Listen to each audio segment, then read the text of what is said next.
अस्सलाम वालेकुम गाइस, आप देख रहे हैं उसामा व्लॉग्स। आज मैं आया हूँ बाबे पाकिस्तान। यहाँ पर 23 मार्च के वाले से तकरीब भी है। सारी हमारी पाक फ़ौज भी यहाँ पर आएगी और जितने भी हमारे पाकिस्तान के हमारे वतन से प्यार करने वाले आज यहाँ पर आएंगे।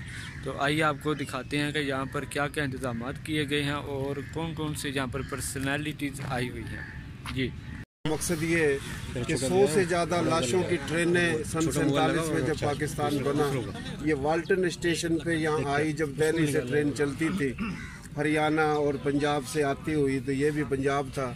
यहाँ कई सौ ज़ख्मियों की ट्रेनें, फिर हज़े की बीमारी, कई हज़ारों शहीदों का कब्रिस्तान है, लेकिन इसको मुस्मार कर दिया गया। आज तक 76 साल हो गए, ये यादगार नहीं बनी है।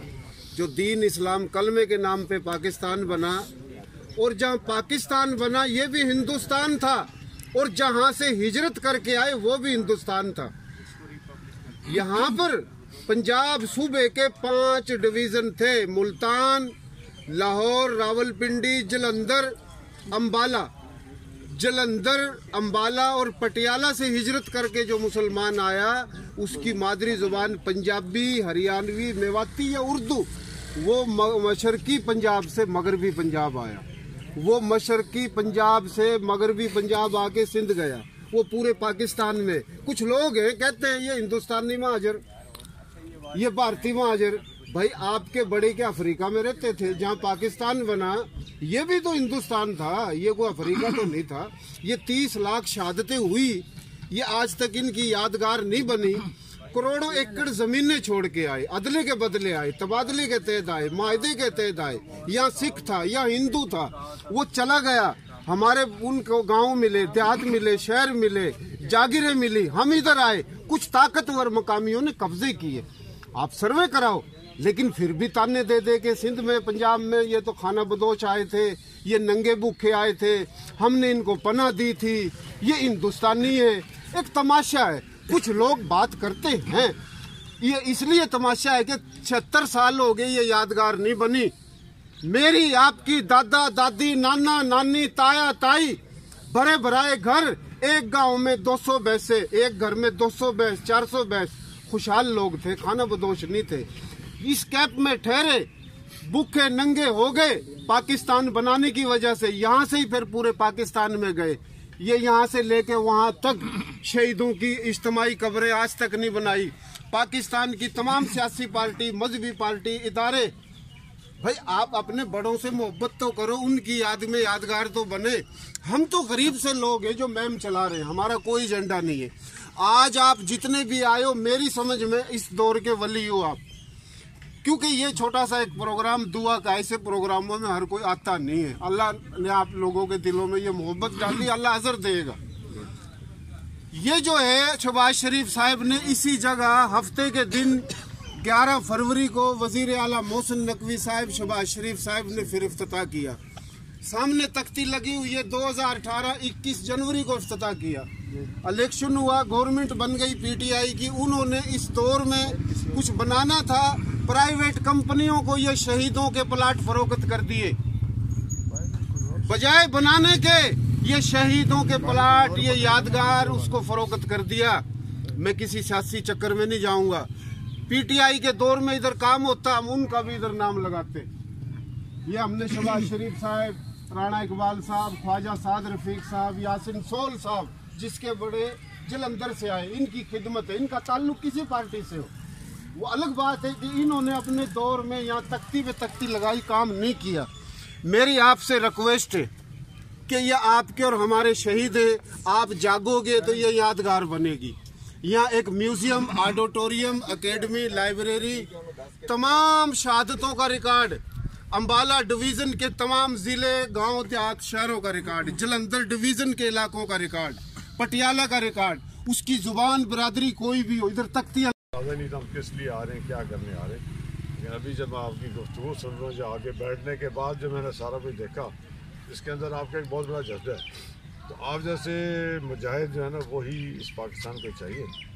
तो मैं मुख्तसर तो ये कहूँगा कि पाकिस्तान 75 साल से नीचे के ऊपर नहीं आया। उसका एक ही मसला है, जब तक हम पाकिस्तान के अंदर कानून नहीं लेकर आएंगे, कानून की हुक्मरानी नहीं होगी, तो ये और दूसरा इससे बड़ी बात जो जब कानून आएगा, इलेक्शन कमीशन ऑफ पाकिस्तान कहता है कि MNA का इलेक्शन 15 लाख में होना चाहिए। तो जब तक इलेक्शन सस्ते तरीन नहीं होंगे, मिडिल क्लास आगे नहीं आएगी, रिस्क के हलाल वाले लोग आगे नहीं आएंगे, तो पाकिस्तान कभी ठीक नहीं। जो पैसा लगा के इलेक्शन लड़ते हैं वो पैसा कमाते हैं, सो हराम का लगाते हैं, हराम बेबहा कमाते हैं। और इसी तरह पुलिस स्टेशन की जब तक हम कल्चर को सही नहीं करेंगे, लोगों को इज्जत नहीं मिलेगी, पाकिस्तान के अंदर कोई काम सही नहीं होगा। मोर देन 80% आपकी वो क्लास है जो बहुत ही खस्ता हाल में, लेकिन इक़्तिदार आपके उन 2-3 हज़ार लोगों के पास है, या 10,000 कर लें, 20,000 कर लें, लाख कर लें, वो लोग इस मुल्क को लूट भी रहे, इंजॉय भी कर रहे हैं।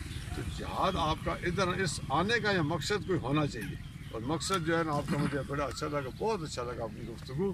तो हमारा मकसद होना मुल्क बन गया, इदारा जाती तब के यहाँ पे हुक्मरान हो गए और आज तक वही हैं। और जहाँ नाइंसाफ़ी होती है वहाँ पे आपको पता है हर जुल्म रवा होता है।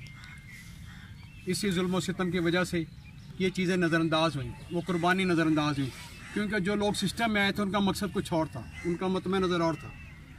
वो हमारे बुज़ुर्गों की तरह जाने कटवा कर, लुटवा कर, शहीद करवा कर नहीं आए थे। वो ऑलरेडी सेटल लोग थे, सिस्टम के अंदर थे, पहले अंग्रेज़ के पे रोल पे थे, अब इस सिस्टम में आ गए। पहले वहाँ से तनख्वाहें लेते थे, अब यहाँ से तनख्वाहें लेते हैं। लेकिन उनका पेश नज़र सिर्फ अपनी ज़ात और अपना सिस्टम है। इस मुल्क की अवाम आज भी उनका टारगेट नहीं है, उनका मकसद आज भी अपनी ज़ात और अपना निज़ाम है। तो जब तक हम इस सिस्टम को नहीं समझेंगे, उसके लिए हमें करंट वैल्यू में हमें अपने आप को तालीम से रास्ता करना पड़ेगा, शऊर से रास्ता करना पड़ेगा, अपनी मईशत को बेहतर करना पड़ेगा, अपना सिस्टम अपने हाथ में लेना पड़ेगा। चीज़ आपकी हो, चीज़ किसी और के पास हो, आप कैसे सर्वाइव कर सकते हैं? उसका सिंपल सा हर फार्मूला है, अपना हक छीन लें आप। उसके लिए खड़ा होना पड़ेगा, उसके लिए आपको खड़ा होना पड़ेगा। मौत का दिन मुय्यन है, उससे डर और खौफ निकाल दें आप। अपने हक सच की बात करें, किसी डर खौफ को दिल से निकाल दें। जिस दिन आपने हक सच की बात कर दी, हक पे खड़े हो गए, तो दुनिया आपके आगे झुक जाएगी। ये दुनिया कानून, वो कहते हैं कि तकदीर के काजी का ये फतवा है अज़ल से है, जुर्म ज़ईफ़ी की सज़ा मर के मफाजात। अगर हमने आज भी आँख ना खोल ली, आप यकीन करें आज से फिर 75 साल बाद कुछ और लोग खड़े यहाँ पे ऐसी बातें कर रहे होंगे, यार इतने साल हो गए।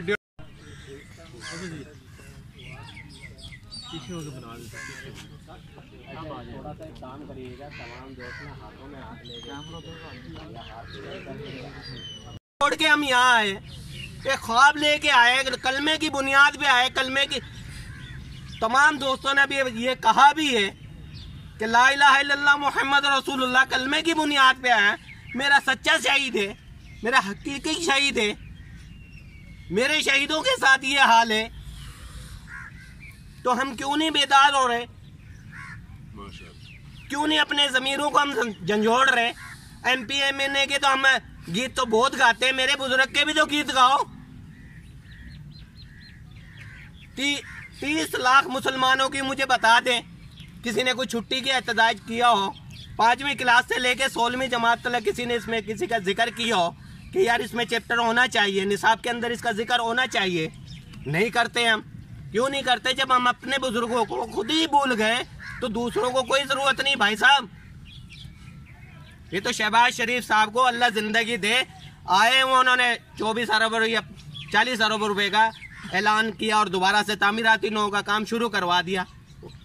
उन्होंने तो अपने हिस्से का काम कर दिया, हमें भी थोड़ा सा यहाँ आके नज़रसानी करनी चाहिए। हमारी कोई कमेटी होनी चाहिए। मेरे बुजुर्गों की कब्र मिस्मार हुई है, मेरे कब्रों 150 एकड़ से ज़ायद ये ज़मीन है, 10-20 एकड़ पे मेरे बुजुर्गों की कब्र छोड़ी हुई है। वजह गवर्नमेंट के खाते में 100 ट्रेनों का जिक्र है। भाई 100 ट्रेनों में क्या 10-20 बंदे आते हैं, 100-200 बंदे आते हैं? 45,000 इज्तिमाई कब्र, 25,000 इज्तिमाई कब्र, 11,000 इज्तिमाई कब्र, 1-2 आदमी है यार। तो मैं आप तमाम भाइयों से हाथ जोड़ के पुरजोर अपील करता हूँ कि आपके इलाके के MP MNAs हैं, आप उन्हें दरख्वास्त करें कि मेरा बुजुर्ग अगर वो राजस्थानी है, माइग्रेट करके आया, तो उसको बोलें कि आपका भी बुजुर्ग। क्यों नहीं गैरत पकड़ते हम? तो मेरे प्यारे भाइयों, हमने चरागा का इस बुनियाद पे इंतजाम किया है कि भाई कुछ हम अपने ज़मीर को झंझोड़ लें। दुआ करा दें अल्लाह साहब।